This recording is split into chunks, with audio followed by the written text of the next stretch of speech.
Okay, Alan. Okay. 69. This comes out today. It's in theaters. Rosario is the story of a young woman, Rosie.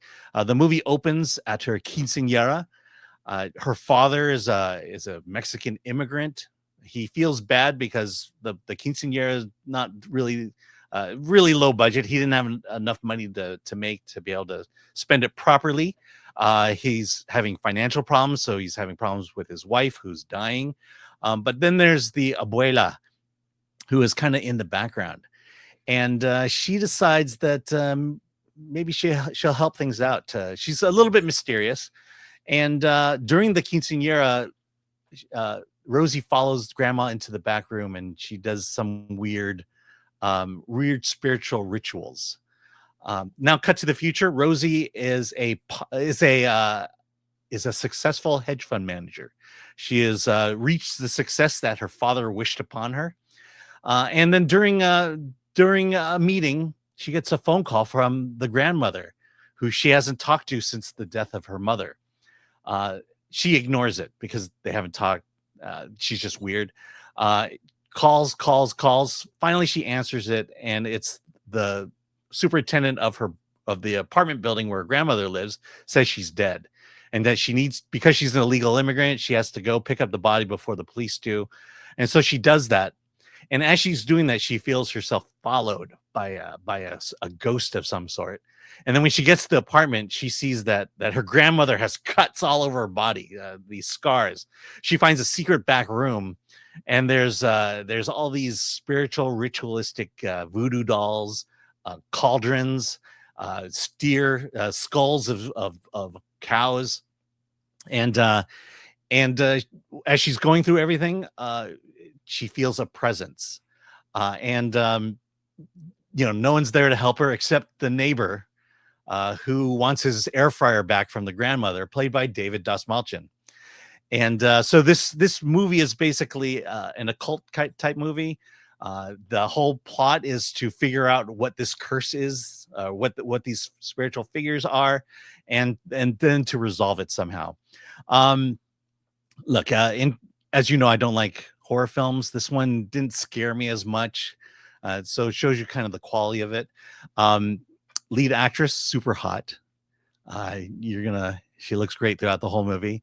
And it's basically, the way I describe the horror is it's gross and disgusting.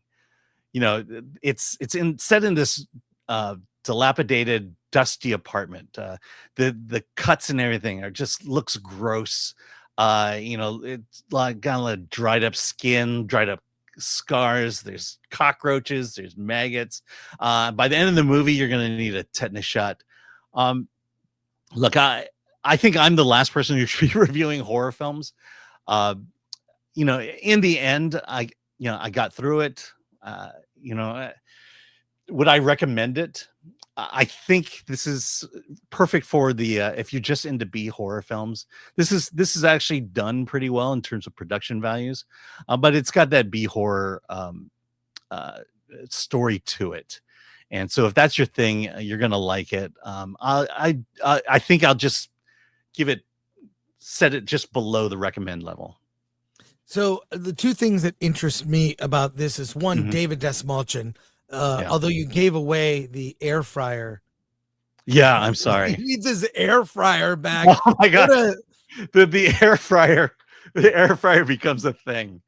First of all, I understand it. I love my air fryer. I probably use it several times a week at the very least. Yeah. But and that's why the main character can't figure out why he's so obsessed about the air fryer, and you just pointed out exactly. I love David Dastmalchian, so that's the thing. But is this the story of how AOC became a congressperson? Ooh. I think it could be. Let's put it this way. All the elements are there. Okay. Well, so bare recommend from you or below. Yeah, I'm really on the line for this. And again, for me to talk about horror films is difficult. All I can tell you is my experience. I got through it. There were, things I liked about it. it didn't scare me as much, and maybe that's a bar in terms of, if a horror film doesn't Well, scare me, if is all the it a good horror film? if all the scares are jump scares, that's cheap. They're I not. feel No, like- this one is the what's it in the background? That kind of jump scare. Yeah, well, I don't know. I prefer psychological horror. I think that's or ideas that are horrifying. Jump Yeah. scares are cheap, like a cat pops from Yeah. behind This the is behind this a is very door. much occult spiritual type horror. Well, I tend to not like those because I feel like spiritual horror, they're making up the rules as they go. I want to know what the Mhm. rules, the monster can do this. The technology does Yeah. this. I like horror that has rules that I can understand that define, events or what's possible or what could happen to the characters we've come to care about. So I don't know. I'll probably sounds like a streaming movie. Sounds like Yeah. something that'll turn up on Shudder. So I'm gonna pass for theaters for this, and I like horror. So I'm glad you saw it. But that was one I was gonna try to go to. But the last show was at 11:30, and I had another movie to watch. So I know. there we go. I snuck this one in because I know I could at least get one more in, and it was Rosario. So bear recommend from Ellen. Yep.